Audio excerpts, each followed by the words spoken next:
meditar por alguns minutos nessa passagem.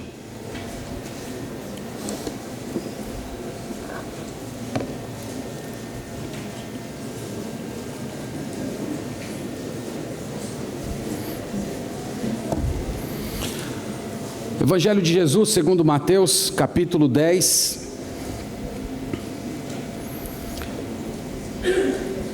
Nós vamos ler do verso 34 até o verso 39. Eu quero começar, antes de ler o texto, com uma constatação que eu acho bastante triste. Eu tenho certeza que a maioria das pessoas que se chama cristãs definitivamente não sabe o que isso significa. Ser cristão é, antes de tudo, você saber que o pecado atingiu a humanidade em cheio e que, portanto, não há uma solução indolor para o pecado. Ser cristão é você compreender que o remédio que Jesus ofereceu para o pecado é extremamente radical. E a maioria das pessoas nunca parou para pensar nisso, nunca soube nada a respeito disso. Tem muita gente que acha que ser cristão é você simplesmente ser uma pessoa do bem. Você nunca ter cometido aqueles pecados grosseiros. Você de vez em quando fazer umas caridades e vir à igreja no domingo. Mas essas pessoas nunca pararam para pensar nas exigências que Jesus fez para todas aquelas pessoas que disseram: eu quero ser seu seguidor ou sua seguidora, eu quero ser seu discípulo. Eu tenho certeza que se todos nós compreendêssemos o que Jesus requer daquelas pessoas que o seguem, eu tenho certeza que o número de pessoas nas igrejas cristãs definitivamente seria menor. E é por não conhecer ou ter tantas ideias erradas a respeito de Cristo e daquilo que Ele requer, que muitas pessoas às vezes acabam se afirmando cristãs, mas de fato sem ser. E esses versos que nós vamos ler hoje explicam isso. E eu espero que você, saindo daqui essa manhã, entenda um pouco melhor o que significa ser cristão, o que significa ser discípulo de Jesus. Então vamos ler do verso 34 ao verso 39, pedindo ao Espírito Santo de Deus que nos dê a graça, a compreensão e a transformação. Então Mateus 10, verso 34 diz assim: não penseis que vim trazer paz à terra.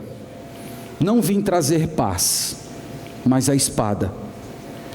Pois vim causar divisão entre o homem e seu pai, entre a filha e sua mãe, e entre a nora e sua sogra. Assim, os inimigos do homem serão os da própria casa. Quem ama seu pai ou sua mãe mais do que a mim, não é digno de mim. Quem ama seu filho ou sua filha mais do que a mim, não é digno de mim.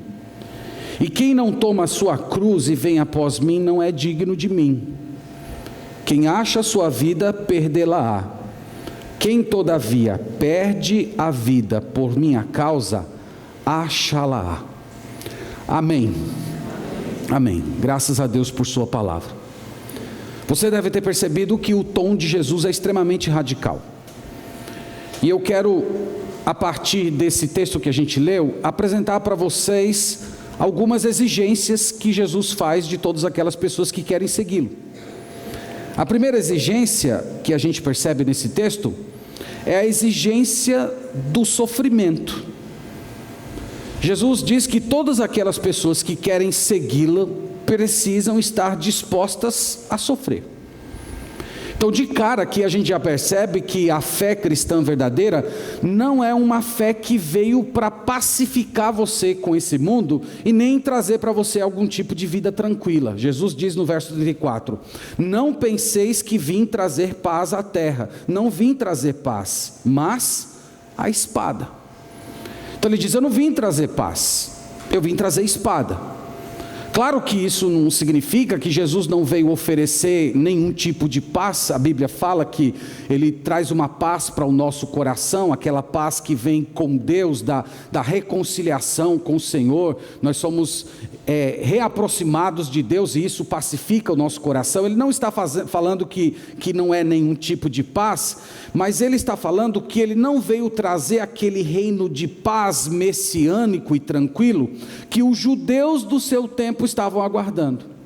Então os judeus do tempo de Jesus estavam esperando que o Messias chegasse e que ele tomasse uma espada na mão, enfrentasse todos os inimigos de Israel e restabelecesse o reino como o reino foi nos tempos do rei Davi. E Jesus disse: eu não vim para fazer isso, eu não vim para resolver os problemas das guerras desse mundo, eu não vim para pacificar a existência desse mundo. Então Jesus está dizendo que ele não veio para resolver nada disso. Isso aqui, irmãos, já me parece uma imagem muito diferente daquele Jesus que normalmente é apresentado nos retratos, branquinho, cercado de pombas, com os braços estendidos, e as pessoas dizem: vamos lá, dar as mãos ao redor de Jesus. Ele definitivamente não faz isso. Ele veio trazer um tipo de paz espiritual, mas ele não veio como pacificador, pelo menos não dessa vez. Ele diz: eu vim trazer a espada. Quando ele diz que veio trazer a espada, ele também não está dizendo que veio fundar uma religião a partir da violência, que ele veio instituir um tipo de fé em que você coloca a espada no pescoço de alguém e diz assim: creia em Jesus ou você morre. Ele também não veio fazer isso. Ele está querendo dizer, quando ele afirmou que veio trazer a espada, que ele seria motivo de discórdia, que ele seria motivo de debate e que ele seria motivo de inimizade. E ele afirmou que ele seria esse tipo de pessoa por conta da própria apresentação radical que ele fez de si mesmo. Quando ele esteve aqui nesse mundo, Jesus nunca falou que ele era simplesmente um profeta, um professor que veio ensinar amor, ensinar para as pessoas como se amar. Jesus, ele se apresentou como sendo Deus. Ele se apresentou como sendo divino. Ele se apresentou como Deus que se fez carne, e ele expôs o pecado da humanidade e disse que se a humanidade não se aproximasse dele, não cresce no sacrifício dele, a humanidade estaria perdida para sempre. Ele, quando veio a esse mundo, ele disse: eu sou o caminho, a verdade e a vida, e ninguém vem ao Pai senão por mim. Então essa apresentação que ele faz de si próprio é uma apresentação muito radical. E quando ele se apresenta dessa maneira, é como se ele estivesse colocando uma espada nas mãos de todas as pessoas que o ouvem. Então, quando Jesus prega esse tipo de mensagem, ele está dizendo que essa espada é o símbolo da hostilidade e do desprezo daquelas pessoas que não acreditariam nele, daquelas pessoas que não aceitariam a sua própria pregação e a sua vida. Então, quando Jesus falou que veio trazer a espada, ele não está falando que ele tinha uma espada na mão para ferir as pessoas, mas que por conta da sua mensagem, as pessoas teriam uma espada para ferir a ele próprio e a ferir a todos quantos proferissem a sua mesma pregação. Então não é a espada com que nós feremos o mundo, é a espada com a qual o mundo nos fere. E sabe por quê? Nós sofremos esse tipo de coisa por conta das próprias exigências de Jesus. Ele diz que é o único caminho para a salvação. Numa época que nem hoje, que todo mundo fala que todos os caminhos levam a Deus, que todo mundo é filho de Deus, Jesus dizer: eu sou o único caminho para a salvação, isso é uma coisa muito radical. Jesus Cristo dizer que aqueles que não creem nele estarão perdidos para sempre, condenados à perdição eterna, isso também é uma apresentação muito radical, e as pessoas não gostam de ouvir isso. As pessoas se sentem feridas, as pessoas se sentem incomodadas quando alguém chega para ela e diz assim: você está perdido, se você não for até Jesus e você não segui-lo completamente, você vai estar perdido, mesmo que você esteja numa igreja cristã todo domingo. Então isso é uma exigência muito radical. E Jesus está falando que essa espada é tão cortante que chega ao ponto de cortar os laços familiares. Olha o que ele diz no verso 35, ele diz: pois eu vim causar divisão entre homem e seu pai. Aqui nós temos provavelmente um dos laços mais fortes que nós encontramos nesse mundo. Todos nós amamos nosso pai. E todos os pais amam os seus filhos.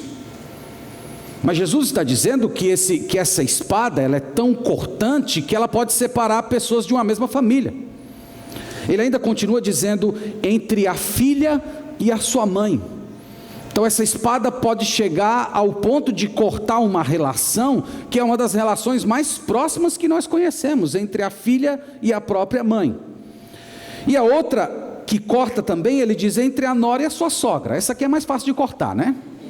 É mais fácil de cortar, não precisa nem da espada que Jesus está falando aqui para cortar esse tipo, mas corta também. Então, meus irmãos, Jesus está falando o seguinte, que a sua pessoa e as suas exigências causam atrito nos familiares. É por isso que ele diz o verso 36, quando ele fala assim: assim os inimigos do homem serão os da sua própria casa. O que Jesus está falando é que algumas pessoas terão tanto ódio da pessoa de Jesus e da mensagem de Jesus, que quando essas pessoas verem um filho, uma filha, um pai, uma mãe, seguindo, se convertendo e passando a ser um discípulo de Jesus, o ódio que essas pessoas têm por Jesus será muito maior do que o amor que essas pessoas têm pelos próprios familiares. Vocês entenderam isso? É isso que Jesus está dizendo. Algumas pessoas vão me odiar tanto a minha pessoa quanto aquilo que eu preguei, que quando verem um filho ou uma filha se convertendo, esse ódio que elas têm por mim será muito maior do que o amor que têm pela sua própria família, e por essa razão vão passar a desprezar a própria família.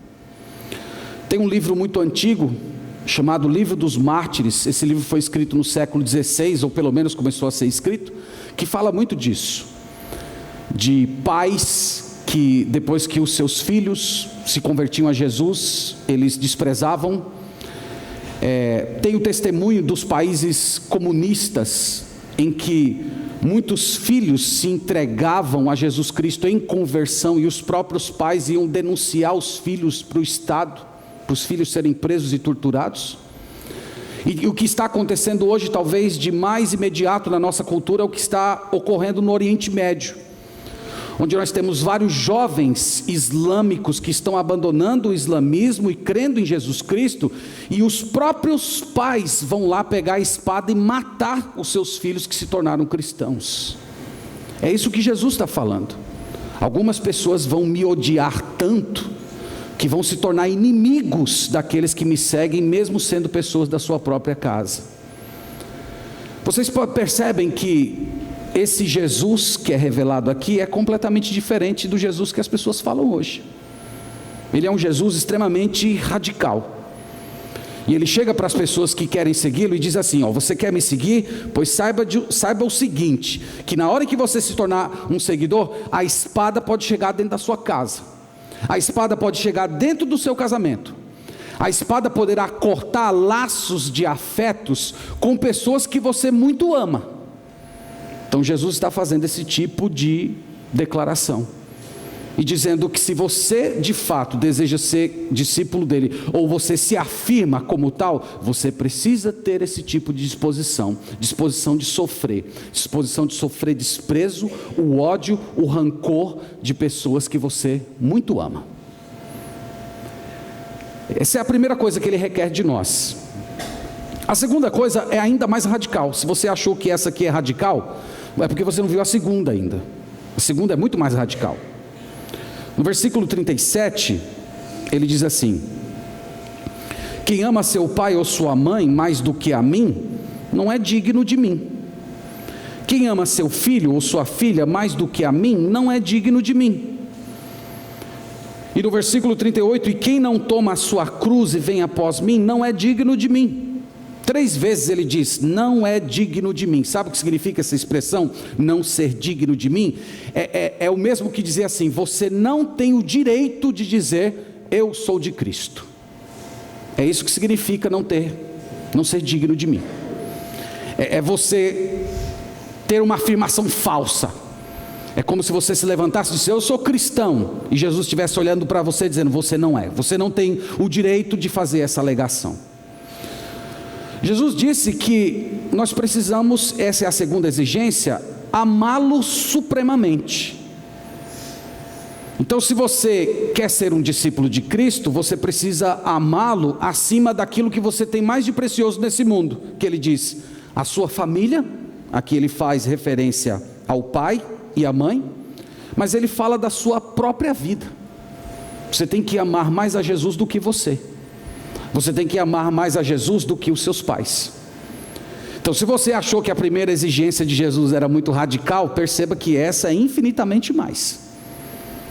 Agora, é claro que Jesus não está dizendo que você tem que abandonar a sua família e ir morar numa comunidade fechada de cristãos. Tem até algumas seitas que andaram fazendo isso. Uma seita muito antiga que pratica isso com jovens universitários é uma seita chamada Meninos de Deus. Eles se infiltram na universidade e conseguem capturar o coração de muitos jovens adolescentes e levam esses jovens adolescentes para viver em comunidades isoladas dos pais. Jesus não está falando isso. Ou Jesus também não está falando que você, para se tornar um cristão verdadeiro, você tem que abandonar a sua vida e só viver dentro da igreja 24 horas por dia. Você não vai trabalhar, não vai estudar, não vai fazer mais nada da vida. Você só vai viver evangelizando e lendo a Bíblia e orando. Jesus também não está falando isso. Jesus está falando que o amor a Ele precisa superar qualquer outro tipo de amor, inclusive o amor pelos parentes. Ele está falando que os laços que você tem com Ele devem ser laços superiores aos laços familiares. E sabe por que Ele faz esse tipo de exigência? Porque queira você admitir ou não, os seus laços familiares, eles só pertencem a esse mundo. Quando nós morremos, os laços familiares acabam. Então pensa que seu pai e sua mãe, no céu, eles não serão mais seu pai e sua mãe. Se eles forem cristãos, convertidos a Cristo, no céu eles serão seus irmãos. Se eles não forem cristãos, nem lá no céu eles estarão. Então, os laços de afeto que nós temos nesse mundo, pai, mãe, irmão, primos, laços que nós valorizamos demais, esses laços, eles pertencem apenas a essa vida, eles vão acabar aqui. E no novo estado, no novo céu e na nova terra, os laços de família que você terá, são os laços com Jesus e com o povo de Jesus. Esses são os únicos laços que a gente vai ter. Pensar nisso ajuda a esclarecer uma certa passagem da vida de Jesus, que algumas pessoas pensam que ele foi meio mal educado com a mãe dele. Você deve lembrar aquela passagem que Jesus estava instruindo seus discípulos e de repente alguém chegou e falou assim: ô Jesus, a sua mãe e os seus irmãos estão querendo falar contigo lá fora. Aí Jesus olha e diz assim: mas quem é minha mãe, quem são meus irmãos? Minha mãe e meus irmãos são todos aqueles que fazem a vontade do meu Pai. E alguns pensam que Jesus ali estava sendo meio grosseiro, né? Meio mal educado com Maria. Nada disso. Ele simplesmente aproveitou aquela oportunidade para mostrar que os únicos laços que são permanentes, os únicos laços que são eternos, são os laços que são construídos a partir da fé. Quando nós nos ligamos a Ele em fé, então nós estamos unidos por Ele pela eternidade. Infelizmente, eu digo isso com dor no coração, algumas pessoas que hoje nós chamamos de pai, de mãe, de irmãos, é muito possível que nós não estejamos com essas pessoas no novo céu e na nova terra. Se estivermos, aleluia, graças a Deus, mas nem sempre isso é a realidade. Então o que Jesus está falando é que se chegar um certo momento em que você tiver de escolher entre o amor à sua família e o amor a Jesus, Jesus está falando: escolha o amor a Ele. Se você não escolher, você não é digno de ser chamado discípulo dele. Se você colocou o amor à família em primeiro lugar, se você colocou o amor aos filhos em primeiro lugar, você não tem o direito de dizer: eu sou cristão. Você não tem esse direito. É isso que ele está dizendo. Ele repete 3 vezes aqui: não é digno de mim. Então isso poderia ser traduzido em muitos exemplos. Imagina um casal casado, cristãos, em que o marido fez uma coisa errada e a esposa está lá defendendo o marido, mesmo o marido estando errado, né? Ela poderia até dizer, olha, eu amo você, eu estou com você, mas você está errado, a Bíblia está dizendo que você está errado, mas às vezes a pessoa escolhe desagradar a Deus para agradar o próprio marido, ou os pais com o trato dos filhos. Eu já ouvi histórias de pais que foram na escola fazer reclamações com os professores, com os diretores a respeito dos filhos, quando o filho tinha agredido uma professora. São nessas horas que se descobre que as pessoas às vezes estão buscando amar muito mais os seus familiares do que amar o próprio Cristo. E Jesus está falando, você não tem o direito de ser meu discípulo se você é assim. No verso 38 ele vai mais longe, dizendo, e quem não toma a sua cruz e vem após mim, não é digno de mim. Os seguidores de Jesus precisam tomar a cruz. Essa ideia de cruz é muito mal compreendida, né? Tem gente que pensa que a cruz é uma doença, você tem uma doença e, essa aqui é a cruz que eu tenho, ou seu filho que dá trabalho. Minha mãe mesmo dizia, né? Essa aqui é a cruz que Deus me deu, falando de mim, né? Tem muita gente que pensa que cruz é isso, mas lembra que na história bíblica, a cruz era um instrumento de morte, e os condenados, eles eram obrigados a carregar a sua cruz até o lugar da sua execução. Jesus está dizendo que se você quer ser um seguidor dele, você tem que morrer para você mesmo todo dia. Você tem que morrer para as suas vontades, você tem que morrer para os seus planos, você tem que morrer para os seus desejos. Todas as vezes que os seus desejos conflitam com os desejos de Deus, são os desejos de Deus que devem prevalecer. Se não for assim, Jesus está dizendo, você não pode ser meu discípulo, você não tem direito de se afirmar como sendo meu seguidor. Pensa nisso, como isso é sério. Se você é uma pessoa que sempre faz a sua vontade, se você é uma pessoa que nunca diz não para si mesmo, se você é uma pessoa que busca o seu prazer a todo custo, mesmo que esse prazer esteja contra Deus, que você não enfrenta os seus próprios anseios, Jesus está dizendo, você não tem o direito de ser chamado cristão. Ele quer amor supremo, Ele quer dedicação, Ele quer mais do que a família, Ele quer mais do que a você mesmo. Então percebe agora, porque eu comecei falando, que a maioria das pessoas que se chamam cristãs, definitivamente essas pessoas não sabem o que isso significa, porque é uma exigência muito radical. E a próxima exigência é também igualmente radical, quando ele diz no versículo 39, quem acha a sua vida, perdê-la-á. Quem toda a vida perde a sua vida por minha causa, achá-la. A terceira exigência é perder a vida. Ninguém quer perder a vida, né? Ninguém gosta de perder a vida. Mas não sei se você sabia, foi o ensino que Jesus mais repetiu nos evangelhos. Se você ler os 4 evangelhos, você vai perceber que Jesus disse 6 vezes isso aqui em contextos diferentes. Jesus disse que aquele que quiser achar a vida, vai perder a vida. Sabe o que isso significa? Achar a vida significa você se realizar em si mesmo, você fazer tudo aquilo que o seu coração quer, satisfazer todas as suas vontades, não negar nada para os seus olhos, tudo aquilo que você sentir vontade, desejo de fazer, aconteça o que acontecer, mesmo que contradiz o que Deus ensina, faça pessoas fazer, faça pessoas sofrer, mesmo que tudo ao seu redor dê errado, se você se satisfaz, Jesus diz, é como se você estivesse tentando ganhar a sua vida, só que sem colocar Deus nessa equação.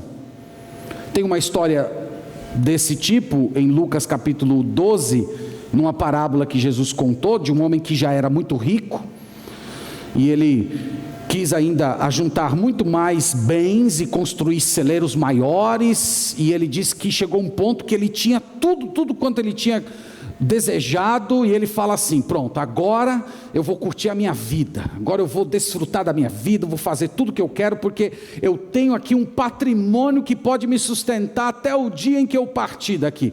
Aí Jesus diz que Deus naquele momento estava olhando para aquele homem e dizendo, louco, hoje vão pedir conta da sua alma. O que é que você tem para apresentar? Esse é o típico homem que acha que ganhou a vida, quando na verdade ele perdeu.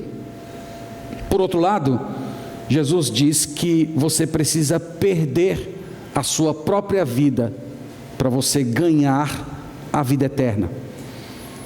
Perder a vida é você morrer para si mesmo, morrer para os seus desejos, para as suas vontades, para os seus prazeres, para as suas sensações. Isso é perder a vida. E Jesus diz que quando você perde a vida para si mesmo, você descobre que de fato você ganhou a vida com Deus, vida eterna, real, completa. Então Jesus está apresentando duas propostas de vida: uma em que você vive para si mesmo, para os seus desejos, para o seu eu egoísta, faz todas as suas vontades. E ele diz que essa proposta de vida é muito atrativa, ele chama até de ganhar a vida, mas no final você perde. E tem a outra, em que parece que você perde, que parece que você é derrotado, que parece que tudo de ruim está acontecendo ao seu redor, que você está sempre sofrendo, dizendo não para si mesmo, dizendo não para o mundo, dizendo não para todas as propostas que aparecem diante de você para viver para o Senhor. E Jesus diz que é com essa vida que no final você vai herdar a vida eterna. Em resumo, poderíamos dizer: se você quer ser discípulo de Cristo, você tem que ter disposição para renunciar e abandonar tudo por causa dele.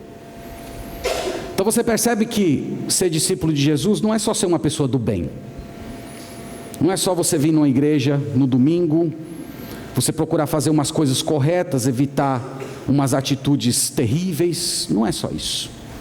Jesus requer muito dos seus seguidores. Começando a caminhar aqui para as minhas conclusões, talvez fosse útil perguntar nesse momento se Jesus tem mesmo o direito de exigir isso. Ele tem o direito de exigir isso de nós? Uma pessoa que viveu há 2000 anos atrás, viveu na Palestina, nasceu numa cidade extremamente pobre, filho de uma camponesa, um homem que nunca viajou 100 quilômetros de distância comparado ao lugar em que ele nasceu. Ele olha para os seus discípulos e diz assim: vocês precisam me amar mais do que a sua própria família, vocês precisam ter disposição de morrer por mim, e se vocês não passarem a vida inteira me considerando como sendo superior a vocês mesmos, às suas famílias e os seus próprios desejos, vocês estarão perdidos para sempre. A pergunta é: Jesus tem o direito de dizer isso? Vocês vão de concordar comigo que uma pessoa que fala esse tipo de coisa, ou é uma pessoa insana, ou é uma pessoa divina. Imagina que você tem o seu melhor amigo, sua melhor amiga, chega para você: ó, de hoje em diante, você tem que me amar mais do que você mesmo, você tem que me amar mais do que a sua família, você tem que me amar mais do que a sua vida, você olhar para essa pessoa e dizer: ó, você está louco, tudo bem, nós somos amigos, mas o que você está requerendo de mim vai além da amizade. Eu estou falando isso porque isso ajuda a gente a compreender melhor quem é Jesus na Bíblia. Tem muitas pessoas que têm uma ideia errada sobre Jesus. É comum a gente ouvir as pessoas dizerem assim: não, Jesus foi um mestre, ele foi um professor, um rabino, foi um homem que veio trazer uma mensagem de amor, e pronto. Então, se Jesus foi apenas um homem comum, que veio trazer uma mensagem de amor para a humanidade, definitivamente nós deveríamos fechar a Bíblia e nunca mais citar o nome dele, porque ele é louco. Porque só uma pessoa humana, apenas humana, fazendo esse tipo de exigência das pessoas, ele tinha que ser louco. Então, ou Jesus é insano, ou Jesus é divino. E sendo ele divino, ele tem o direito de exigir isso da gente. Eu estou falando isso porque essa manhã, no final das contas, você que está me ouvindo, precisa decidir quem é Jesus para você. Pensar no que ele está reivindicando, porque nenhum outro religioso no mundo fez essas exigências para os seus seguidores que Jesus está fazendo nesse momento. E eu quero lhe dizer que a única opção que existe é essa. Jesus exige todas essas coisas de você porque ele é Deus. porque Ele é Deus que se fez humano, Ele é Criador, Ele veio a esse mundo, Ele padeceu uma morte que Ele não merecia, Ele ressuscitou ao terceiro dia e hoje está sentado à destra de Deus, e um dia Ele vai voltar para julgar esse mundo, para separar os que são discípulos deles daqueles que não são, e Ele tem o direito de olhar para a gente e exigir amor supremo, lealdade absoluta e obediência total. Ele tem direito de fazer isso porque Ele é divino, Ele é Deus. E se Ele tem o direito de fazer isso por ser divino, o que resta a nós? O que resta a nós é só nos curvar, dobrar o nosso joelho diante dEle, em submissão. Então eu queria perguntar a você essa manhã, se você está disposto a fazer isso, renunciar a quem você é, aos seus desejos, e dizer: Jesus, eu me curvo diante de você, seja feita a tua vontade. Será se você de fato é uma pessoa digna de Jesus? Será se você é uma pessoa que pode se levantar e dizer: eu sou cristão? Você já abandonou tudo? Você já abandonou os seus desejos? Você considera Jesus como sendo o supremo valor da sua vida? Talvez essa seja a explicação também para o fato de haver tantos cristãos apáticos. Por que tem tanta gente apática dentro das igrejas? Ou essas pessoas não entenderam o que Jesus falou, ou essas pessoas entenderam o que Jesus falou, no entanto, por estarem muito ligadas a esse mundo, elas não têm disposição de abandonar, e acabam vivendo uma espécie de uma vida cristã covarde, sem se assumir como de fato são. Então, quando nós lemos passagens como essa, definitivamente nós precisamos repensar a nossa confissão de fé. A gente precisa olhar para dentro do nosso coração e perguntar: eu sou cristão mesmo? Qual é o lugar de Cristo na minha vida? Ele é o primeiro lugar? Ou Ele vem depois do meu trabalho, dos meus estudos, da minha carreira, dos meus desejos? Se você afirma que Jesus Cristo é primeiro lugar na sua vida, onde é que está o seu tempo de estar na presença dEle todos os dias? Você diz que o ama, mas você não passa tempo com Ele em oração e leitura das Escrituras? Então examine a sua vida essa manhã, e por favor pare de enganar a si mesmo, porque se você perceber que está se enganando e se levantar e se arrepender, há uma possibilidade de Deus renovar você e transformar a sua vida. Senão você vai iludido para a sua perdição, como se você fosse um cristão. Então você hoje precisa tomar uma decisão: ou você assume o preço de ser um discípulo, como Jesus colocou aqui, ou você simplesmente faz como muitas pessoas fizeram na história de Jesus: você vai embora. Você sabia que muita gente fez isso? Em João capítulo 6, o Senhor Jesus estava pregando um sermão muito duro. Aliás, primeiro Ele fez uma coisa que uniu muita gente, né? Jesus multiplicou os pães, alimentou mais de 5.000 pessoas, né? Onde tem comida de graça, vocês sabem que enche de gente. Então Jesus multiplicou o pão, encheu de gente, e naquela hora ali já queriam proclamar Ele como rei. Vamos colocar Ele como rei, porque Ele reinando aqui vai ser comida de graça para a gente todo dia, ninguém vai precisar mais trabalhar. Só que Jesus, logo após multiplicar, Ele começou a pregar um sermão completamente duro, dizendo coisas muito parecidas com as quais Ele disse aqui. E sabe o que as pessoas começaram a fazer? Começaram a ir embora, ao ponto dos discípulos até dizer: Senhor, o Senhor está pegando pesado, esse discurso é muito duro, está todo mundo indo embora. E Jesus fala: vocês não querem ir não? Acompanhem eles também. E graças a Deus que Pedro naquela hora se levanta: não, Senhor, só Tu tens as palavras de vida eterna. Jesus nunca se impressionou com números, Jesus nunca se impressionou com igrejas cheias. Essas coisas nunca cativaram Jesus. Ele sempre disse que o número de seguidores dele seria pequeno, que a porta seria estreita e que poucos passariam por ela, e que a porta larga é a que conduz à perdição, e são muitos os que entram. Jesus, ele nunca se impressionou e quis manter um povo ao lado dele a qualquer preço. isso é coisa de pastor, é pastor que gosta de multidão. Jesus nunca gostou desse tipo de coisa. Jesus até expulsava. Ele não queria consumidores, ele queria adoradores. E eu tenho certeza, meus irmãos, que se esse tipo de coisa fosse mais pregada nas igrejas, ou se as pessoas se atentassem mais para esse ensino de Jesus, provavelmente as igrejas cristãs iriam dar uma esvaziada. Isso não seria uma coisa ruim. Jesus nunca quis multidões. Jesus sempre quis discípulos que verdadeiramente o amassem. Eu quero terminar convidando você a se curvar diante de Jesus, dobrar-se diante dele. Ele tem o direito de exigir isso de você.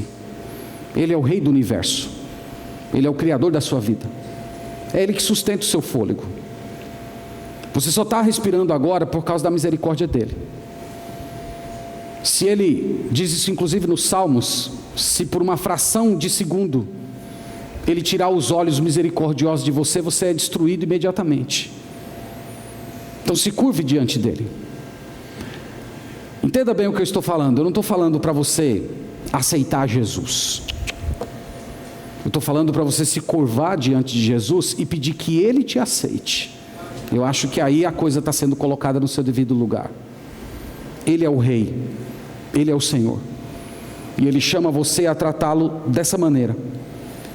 É ele que está chamando você. E ele mesmo deixou escrito na palavra dele que vai chegar um dia em que esse convite não vai existir mais. Esse convite para você perder a sua vida e no final você ganhá-la.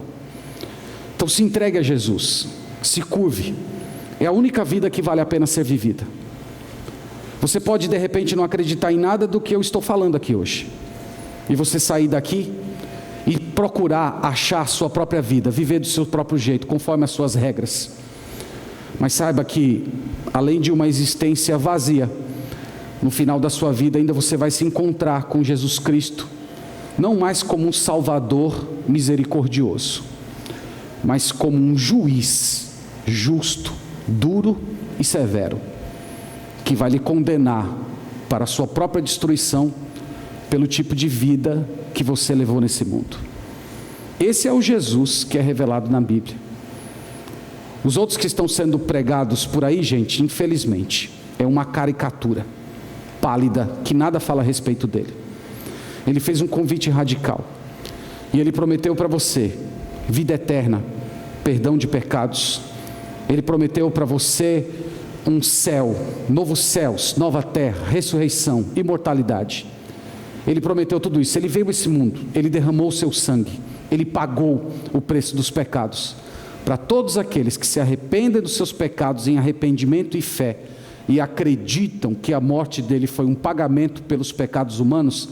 Essas pessoas encontrem nele vida. Faz isso hoje, não deixa passar essa oportunidade. Eu não sei quando é que você vai ter essa oportunidade de novo. Alguns anos atrás eu era professor de ensino médio, eu era professor de História e Religião. Pouco antes do carnaval eu estava conversando com um grupo de alunos de segundo ano, e eu estava falando para eles, o carnaval estava chegando. Eu disse para eles: olha, vocês precisam perder a vida.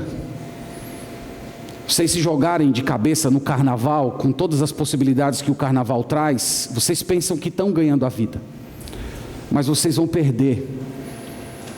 E talvez alguns de vocês não tenham nem a possibilidade de voltar do carnaval para ter uma segunda chance. E naquela mesma semana, um dos meus alunos, depois de beber bastante, 16 anos de idade, pegou o carro escondido dos pais, dirigindo em alta velocidade, capotou o carro e perdeu a vida. Algumas pessoas não têm mais essa oportunidade. Deus está te dando a oportunidade hoje de você se curvar diante dele. Faz isso antes que seja tarde demais, antes que chegue o dia de você se encontrar com o Criador desse universo e você não esteja pronto. Então que Deus te abençoe, que Ele tenha misericórdia de você, que Ele tenha misericórdia de nós, e que Ele nos ajude, meus irmãos, a sermos discípulos verdadeiros de Jesus. Amém. Vamos fazer uma oração e encerrar o nosso culto.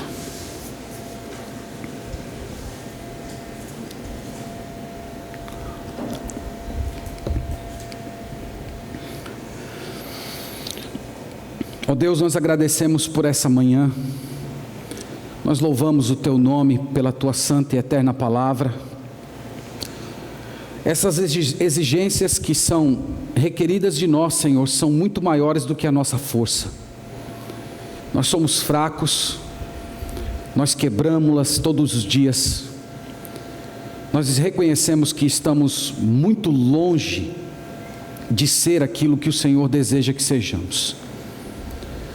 E nós te pedimos perdão por isso, e te pedimos que o Senhor nos dê coragem, poder, força espiritual para carregar a nossa cruz, para morrer para nós mesmos e para sofrer, se necessário foi e sendo da Tua vontade, o ódio das pessoas, até mesmo, Senhor, o romper daqueles relacionamentos com pessoas que tanto amamos. Mas nos dá essa disposição de sermos dignos de sermos chamados verdadeiramente filhos de Deus. Também te peço pelas pessoas que aqui estão, que ainda não fizeram isso, que o Senhor abra a mente, o coração, os olhos, para que elas percebam, Pai, que a única vida que vale a pena ser vivida é essa na Tua presença. Obrigado por essa manhã, Senhor. Guia-nos pelos bons caminhos do Senhor, pelo amor do Teu nome. Nós oramos, agradecemos por tudo no nome de Jesus. Amém. Amém.